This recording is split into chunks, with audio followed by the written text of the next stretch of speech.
طبعا احنا في الصيف وريحة العرق بنقابلها في اماكن كتير، فلو ريحة العرق زادت معاك في الصيف ما تتعاملش معاها انها احراج وخلاص، لان احيانا جسمك بيبعت لك اشارة لازم تاخد بالك منها. والسؤال المهم، هل العرق نفسه هو سبب الريحة؟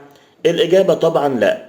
الريحة غالبا بتحصل لما العرق يفضل على الجلد ويتفاعل مع البكتيريا، خصوصا في الإبطين ومع الحر والرطوبة واللبس الضيق. الحل بيبدأ من الأساس: استحمام منتظم وتنشيف كويس ولبس قطن واسع ومزيل عرق على جلد نضيف وجاف، مش فوق عرق قديم.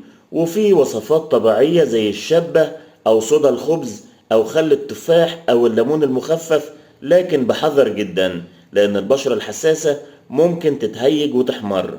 طيب الخطورة بقى هتكون امتى؟